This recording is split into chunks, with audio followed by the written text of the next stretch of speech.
Looking at 7 verses here. 일곱 구절이 오늘 본문의 말씀입니다. And given the time we have left, that's about 3 minutes per verse. 시간을 보니까 이제 한 구절당 3분 안에 끝내야 합니다. We can do it, yes. 우리 할 수 있죠. Well, maybe, let's see. 어떻게 될지 모르겠습니다. But our theme is virtue, and this is really the unifying theme in all of these. 그러니까 우리는 이제 보고 있는 주제가 덕목이에요. 그러니까 언제나 우리는 이 잠언서를 보면서 덕목을 세워가는 거예요. When we think of virtue, God's character, 예, 덕목이라고 할 때 이제 하나님의 성품을 말씀을 하시는 겁니다. Jesus, I am the way. 예수님께서 내가 길이다라 하셨어요. So Jesus is not only the source, he is the way, he's the means, he's the path. 그러니까 예수님이 바로 우리가 나아가야 할 방향이고 우리가 가는 길이에요. 그냥 예수님만이 공급원으로서 계신 게 아닙니다. He's the journey, he is the destination. 그러니까 예수님께서 도착지이시고 예수님께서 여정이세요. So we think of Christianity not just as a destination, but it's also a journey. 그러니까 우리 기독교가 이렇게 어디 도착지를 향해서 그냥 가고 있는 그 도착지만 보는 것이 아니라 여정이 굉장히 중요합니다. And Jesus said, straight is the way and narrow is the path that leads to eternal life. 예수님께서 고든 길이다라고 하셨고 좁은 길이다라고 하셨어요. So we think of virtue as a straight line. 그러니까 우리가 덕목이다라고 했을 때 이제 고든 길을 말씀을 하시는 거예요. All of these different issues that we see in these different verses. 여러분 우리는 이 성경을 보면서 여러 가지 이슈에 대해서 하나님이 다뤄주심을 봐요. We're seeing not only different aspects of virtue, but different deviations from virtue. 이 덕목에 대해서도 하나님께서 명확하게 짚어주시지만 그것이 아닌 길도 하나님께서 보여주시죠. So where the path becomes crooked. 그러니까 우리가 고든 길을 가다가 이런 식으로 나는 휘는구나. 이걸 점검해 볼 수가 있어요. It's not because God made the path crooked, that's where we deviate. 그러니까 하나님이 길을 구불구불 내신 게 아니라 우리가 옆길로 새기 때문에 고든 길로 못 가고 굽어지는 겁니다. That's what all sin is. It's a deviation from virtue. 그러니까 죄가 바로 그것이지요. 덕에 있어서 그곳으로 가는 게 아니라 옆길로 새는 게 죄예요. A departure from the straight path. 그러니까 고든 길로 가야 되는데 거기로 안 가고 딴 데로 가버리는 거예요. And we can all depart from that straight path in different ways. 우리는 다양하게 다른 방식으로서 고든 길을 안 가고 옆길로 갑니다. Not everybody struggles with the same moral weakness. 우리 모두가 다 똑같은 도덕적인 이슈가 있지는 않아요. We read in Hebrews 12, for example, 히브리서 12장을 보면 looking unto Jesus, 예수님을 바라보는데 the author and finisher of our faith. 우리의 믿음을 시작해 주시고 믿음을 완성시켜 주시는 예수님을 바라보는데 He's the author of our faith in that he wrote the gospel with his life. 그러니까 예수님이 왜 믿음의 저자이신가? 복음을 예수님의 삶을 갖고 적어주셨기 때문입니다. He's the finisher of our faith because he completes our story. 그러니까 믿음의 완성자시다. 예수님이 우리의 스토리를 마감시켜 주시는 분이세요. To be a Christian is to allow God to write your story. 그러니까 여러분 기독교인이다라고 했을 때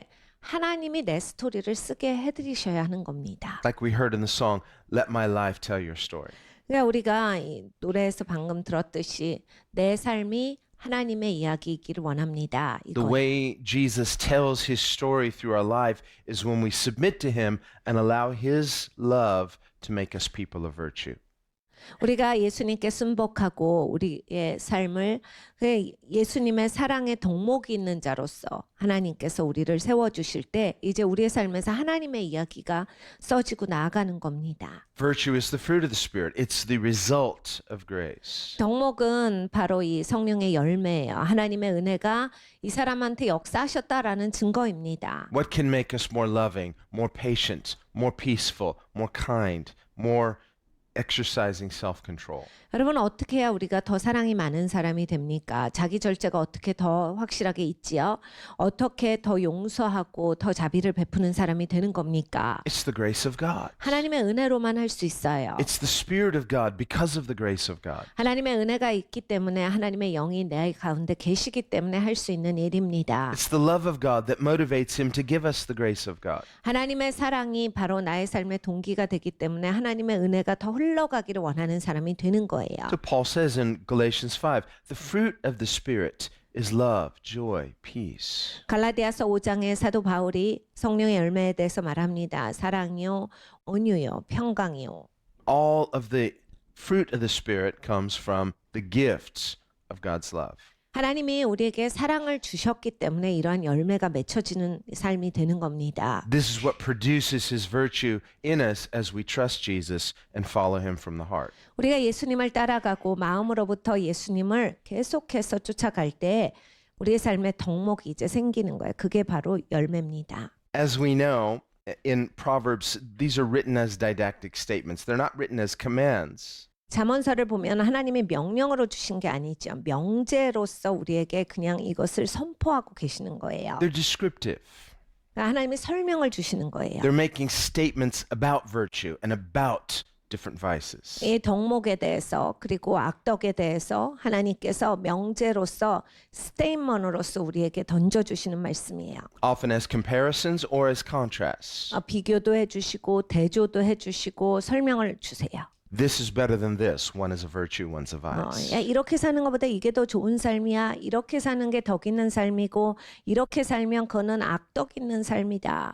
Here he says in verse 1, better a dry morsel with quietness than a house full of feasting with strife. 마른 떡 한 조각만 있고도 화목하는 것이 제육이 집에 가득하고 다투는 것보다 나으니라. And here we see really the scripture's definition, one aspect of well-being. 그러니까 이제 성경에서 웰빙의 삶의 정의 중에 하나예요. Some people's philosophy is, well, I want to live a good life. I want to live a life of well-being. 어떤 분들은 삶의 목표가 잘 사는 것이세요. 웰빙하고 싶다. Other people say, no, that's not the point. The point is to live a life of principle. 어떤 분은 그게 무슨 삶의 목적이야. 이 원리를 잘 제대로 사는 삶이 잘 좋은 거지. And these were the two primary schools of thought, schools of philosophy at the time of Jesus. 예수님이 오셨을 때 이제 그때 당시에 그 철학이 이 두 줄기가 가장 큰 줄기였어요. One was the school of Epicureanism, the other was the school of Stoicism. 하나는 스토아 학파고 하나는 에피큐리안 학파입니다. The Epicureans weren't hedonists, they believed in balance. 그러니까 이 에피큐리안 학파는 사실은 이제 밸런스를 맞추자라고 했는 데 있어서 삶의 이런 즐거움을 추구했던 사람들이에요. Both the Stoics and the Epicureans believed in virtue. 이 스토아 학파나 에피큐리안이나 다 이제 덕목에 대해서는 중시했던 사람들입니다. But they had slightly different views on the goal of life. 내 인생의 목적에 대해서는 좀 다른 사고를 가지고 있었어요. The Epicureans would say the goal of life is to live well, and that is in balance. Enjoy life, but don't become addicted to things. 그러니까 에피큐리안 학파는 우리가 밸런스가 최고야. 균형을 잡는 게 최고인 거야. 그래서 다 즐기지만 너무 하나에 집중해서 빠지면 안 된다. 이런 사고예요. And they saw the enjoyment of life as the basic meaning or purpose of life. 그러니까 삶을 즐기는 것 자체가 삶의 목적이고 삶의 의미다라고 보았습니다. Of course, Jesus confronts this when he says, what good is it to enjoy your life only to lose it in the end? 그러니까 예수님께서는 그것에 대해서 지적을 하셨어요. 너 그게 뭐가 좋아? 그냥 삶 내내 즐기다가 네가 막판에 가서는 모든 것을 잃어버리는 자가 된다면 그것이 너에게 무엇이 유익이냐? The Stoics, on the other hand, they would say that the purpose of life is to live a life of principle. 근데 스토아 학파는 또 이제 원칙을 잘 지키는 것이 그들의 삶의 목적이다라고 보았습니다. To do the right thing, even if it hurts you. 그러니까 내가 피해를 봐도 옳게 살아야 한다 주의자들이에요. But Christ also confronts this as well. 네, 그리스도는 이것도 지적하셨습니다. In seeing that meaningless suffering in the end is just suffering. 그 의미 없이 고생하는 거는 그게 무슨 의미가 있지? 네가 그 의미 없이 고생하다가 죽는 것이 무슨 의미가 있느냐? And because all of us as sinners, nobody can consistently live a life of principle on his own. 여러분 우리는 다 죄인이에요. 그렇기 때문에 내가 아무리 원칙을 제대로 가지고 있어도 언제나 원칙대로 잘 할 수가 없습니다. So while we can see some truth in both aspects, both approaches, 그러니까 이 두 가지 학파에 있어서 그들이 접근했던 방식에 어느 정도의 진리가 있어요. neither philosophy by itself is adequate. 그런데 그 철학 한 가지만 가지고서는 이게 온전하지가 못한 거예요. We need the grace of God so that we can live a life of principle. 여러분 우리는 하나님의 은혜가 있어야 원칙대로 살 수 있어요. And we need to also recognize God is a God of blessing. 그리고 또 하나님은 축복의 하나님이시기 때문에 그것도 알아야 합니다. He attaches blessings with obedience. 하나님께서 우리가 순종할 때 복 주신다라고 약속을 하셨어요. But if we put the blessings first, then we're worshiping the blessing rather than the giver of the blessing. 근데 순서는 축복이 먼저 가지 않아야 합니다. 내가 복 받기 위해서 사는 인생이 되면 사실 하나님을 예배하는 사람이 아니라 복을 숭배하는 사람이 돼요. 그러니까 우상 숭배가 되는 겁니다. So from a biblical perspective, the goal of life is not just simply principle alone or simply blessing alone, but it is God himself. 그러니까 여러분 우리가 성경적으로 내가 왜 사느냐, 삶의 목적, 잘 사는 삶은 그냥 내가 원칙대로만 사는 게 아니라 그리고 복 받기 위해서만 사는 것이 아니라 결국 이 원칙과 복에 있어서의 근본이 되시는 하나님을 아는 것이 내 삶의 중심이 되셔야 합니다. And Jesus is God. 예수님이 하나님이시잖아요. He says, I am the way. 예수님이 말씀해 주시기를 내가 길이다예요. I am the goal. 내가 목표다. He said, whoever comes to me will have life. 누구든지 나에게 오는 자는 생명을 얻겠고. And so in coming to Jesus, we become people of principle. 그러니까 예수님께로 오면 나는 이제 원칙을 지키는 사람이 돼요. And in putting him first, we receive God's life of blessing. 그래 예수님께 옴으로써 예수님을 제일 우선순위에 둔단 말이에요. 그래서 삶의 복이 있게 되는 거지요. This is what Paul preached at Athens 바울이 아테네에 가서 가르쳤던 것이 이것입니다. in addressing both the Stoics and the Epicureans. 이 에피큐리안 학파나 스토아 학파를 다 이제 지적을 한 거예요. He would turn to the Stoics and say, you need Jesus. 그러니까 스토아 학파한테도 예수님이 필요합니다를 얘기해줬고 Then turn to the Epicureans. You too need Jesus. 에피큐리안 학파한테도 예수님이 필요합니다를 가르쳐준 거예요. Jesus is what's missing from your philosophy because he is God. 너희 철학에는 네가 놓친 게 있어. 예수님이셔. 예수님이 하나님이시기 때문에 하나님이 계셔야 맞는 거다. So if we want to be right before God, if we want to be blessed by God, we need to focus on the person of God. 그러니까 여러분 우리가 하나님 앞에 옳게 살고 싶잖아요. 그리고 하나님으로부터 복도 받고 싶어요. 이러려면 우리의 선택은 하나님께로 나오는 겁니다. 우리가 하나님과 친밀해져야 돼요. So here, looking at these different aspects of virtue, 오늘 이제 덕목에 대해서 다른 여러 가지의 측면을 보는데 it's like a doctor's diagnosis. 의사 선생님이 우리를 진단해 주시는 것 같아요. You go to the doctor. 의사 선생님한테 가면 뭐 합니까? He diagnoses or she diagnoses what's wrong. 이제 증상을 보시면서 뭐가 잘못됐다를 판단을 해주시죠. But that's not all the doctor does. 근데 이제 의사 선생님 거기까지만 하지 않으세요. Hopefully the doctor will prescribe some cure. 그러니까 의사 선생님이 뭔가 약을 이제 조제해 주셔서 그 처방전을 주셔서 내가 거기서 낫게 되는 거를 주기를 원하죠. Well, here, these various verses are like a doctor's diagnosis. 그러니까 오늘 주시는 본문의 말씀은 의사 선생님의 진단입니다. But if that's all you have, you say, okay, well, I know something's wrong because I'm more like this one and less like this one. 우리가 이 7구절을 읽으면서 그래 이거는 내가 좀 잘 지키는 것 같고 이게 나는 문제구나. 문제점을 파악을 해요. 그런데 거기서만 끝나면 안 되고 So in all of these diagnoses, don't let it come as a condemnation, but remember, the prescription is Jesus. 그러니까 여러분 진단받을 때 정죄로 받으시면 안 돼요. 하나님이 진단을 해주셔 내 상황이 파악이 되잖아요. 그리고 하나님의 조제법은 예수님이시거든요. 여러분이 예수님까지 가시는 데까지 가셔야 합니다. The cure is the grace of God in Jesus. 그러니까 예수님의 은혜로 말미암아서 우리는 여기에서 건져지는 사람들이에요. Not just in theory, just positionally, no.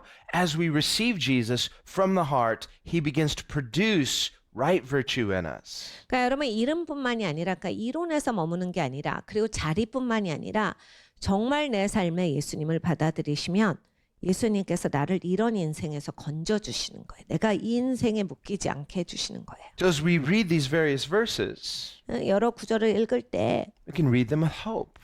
소망을 갖고 읽으셔야 돼요. Once you know what's wrong, you say, now I know why I'm hurting. Now I know what my cure is to be. 그러니까 여러분 진단받으면 어떻게 내가 여기가 약한 거군요. 여기가 잘못된 거구나 알잖아요. Well, here we see two things. A dry morsel with quietness versus a house full of feasting with strife. 그러니까 여기에서 1절의 말씀은 정말 마른 떡 한 조각만 있고 평안한 것이 먹을 게 많고 다투는 것보다 낫다예요. Here's something ironic. 아이러니합니다. We can work so hard for our own well-being. 그럼 우리가 잘 살려고 얼마나 노력해서 살아요. I'm going to get out of this little apartment and have a big apartment. 나는 진짜 이 좁은 집에 질렸어. 그래가지고 열심히 일하시잖아요. 좀 더 큰 집으로 이사 가시려고. I'm going to work hard and get promoted to be that higher position with more pay and more benefit, more respect. 그리고 사람들한테 더 존중받고 더 많은 월급을 받고 더 많은 혜택을 누리는 더 높은 자리로 가려고 우리가 얼마나 최선을 다합니까? So I can have nicer things and then my life will be blessed. 그래서 내가 좀 더 좋은 것을 누림으로써 내 삶이 더 좋아질 거다 이런 생각을 해요. But in seeking those things and going about those things, even if you attain some of those things, 네, 여러분 우리가 그것을 구하고 그것을 향해 달려갑니다. 그리고 또 그것을 내가 소유하고 있다라고 할 때 if in the process there's also added strife, 네, 거기에 우리가 그곳까지 가는 과정 가운데 막 갈등이 있고 막 지침이 있으면 a loss of peace. 그러니까 평안을 잃어버리는 인생이 So now 되면 you're surrounded with those nicer things. 그러니까 좋은 것이 많다 할지라도 You have that nicer car, that nicer apartment, those more expensive things, and you also have more stress. 그러니까 여러분 집도 더 좋아졌고 차도 더 좋아졌고 내 좋은 거 많이 이제 집에다가 사다 드렸는데 인생에 있어서 스트레스 레벨은 더 높아졌어요. Inwardly, outwardly. 내면에서도 굉장히 스트레스가 있고 외면에 있어서도 막 스트레스에 쪄들려 있어요. It's not just in here and in here, you have it relationally. 그리고 또 그냥 내 마음에 내 생각에만 스트레스가 아니라 만나는 사람마다 이게 너무 스트레스예요. You thought, what's going on? I thought this would make me happier. 이건 무슨 일이야? 이렇게 되면 난 다 모든 게 좋을 줄 알았는데. And those people seem to have it. They seem happy on the outside. How come I'm not like that? 저 사람들은 나보다 더 많이 갖고 또는 나랑 비슷하게 가졌는데 평안해 보이네. 아주 행복해 보이는데 왜 나는 그게 안 될까? And you look back at your life when it was simpler and you say, maybe I was happier then. 내 삶을 되돌아보면 내가 굉장히 단순하게 살 때가 있었는데 그때가 더 행복했던 것 같아. 이럴 때가 있어요. Now, memory is a funny thing. It can play tricks on us. 네, 여러분 우리 기억이라고 하는 건 가끔씩 우리한테 트릭을 부립니다. 아주 굉장히 재밌어요. When you're going through hardship and you start to fantasize about the good old days. 여러분 인생이 힘들면 우리는 어떻게 해요? 옛날이 무조건 좋게 느껴져요. 그래서 막 옛날에는 내가 좋았는데 자꾸 그런 생각을 합니다. Life was simpler then. 그때 인생이 더 나은 것 같아. You know, until somebody who was with you back then says, but don't you remember this and this and this? And you're like, oh yeah. 옆 사람이 얘기해 주면 이제 기억나는 거야. 야, 그래도 그때는 네가 이거 있었잖아. 얼마나 힘들었어. 그래 나 힘들었지 그때. We tend to have selective memory. We edit out all the unwanted memories. 우리는 기억이라는 걸 참 재밌게 해요. 나의 수정된 버전으로 기억을 해요. 그래서 생각하기 싫은 건 다 잘려져 나갔어요. 그래서 좋았던 건 조금 더 부각시켜가지고 딱 나의 기억을 만들어 놓은 게 있어요. But if we're honest, we can realize it wasn't always so rosy. 네, 여러분 우리가 솔직하다면 항상 그게 그렇게 좋지는 않았어요. But what we need to understand is there is a peace in God that doesn't strive. 네, 여러분 우리가 진짜 알아야 하는 건 하나님과 평안을 누리면 이런 막 내가 쪼들리는 거가 없어요. Paul says, don't neglect or don't forsake the simplicity that is in Christ. 네, 사도 바울이 우리에게 이렇게 권면합니다. 그리스도 안에 있는 단순함을 너희가 무시하지 말고 단순함을 추구하라. Having enough foods, having enough house and etc., all the things you need, let's be content. 네가 먹을 음식이 있고 살 집이 있으면 만족할 줄 좀 알아라가 바울의 말씀이에요. Something in us resists that. 근데 우리는 이제 만족이라고 하는 것을 막 자꾸 거부해요. If I accept that, then I won't excel. Who said that? 그러니까 내가 여기에서 만족하면 더 나은 삶을 못 산다라고 하는 불안감이 있어요. 이런 얘기는 누가 해준 거죠? If that's your motive for excelling, you're being driven by stress. 그러니까 내가 여기에서 만족하지 말아야 돼라고 해서 그걸로 인생을 사시면 What we need is to die to that old life and have a new motivation for living. 그러면 이제 스트레스 받는 인생이 돼요. 우리가 필요한 것은 이겁니다. 내가 그런 것에서 죽고 새로운 삶을 살아가셔야 돼요. When Paul says, for me to live as Christ, we say, well, yeah, that's fine for you. You're a minister. No, he means as a person. 내가 사는 것이 그리스도요라는 고백을 사도 바울이 합니다. 많은 분들이 아유 사역자나 그렇게 살죠. 아니 사도 바울이 말씀하고 계시는 거는 사람으로서 내가 이렇게 산다를 말씀을 하시는 거예요. To live for Christ means that we throw ourselves joyfully into all that we do because all we do is for the glory of God. 그러니까 사는 것이 그리스도요라고 하는 그 뜻은 내가 무엇을 하든지 내가 살아있는 존재로서 하는 모든 것이 그리스도를 위해서 한다라는 거예요. Then life is full. 그렇게 살아야 인생이 충만합니다. Life has meaning, life has purpose, life is satisfying. Why? It's a life well lived because it's in Christ. 그래야 인생이 의미가 있고 만족이 있고 기쁨이 있어요. 그래야 인생이 평안하게 됩니다.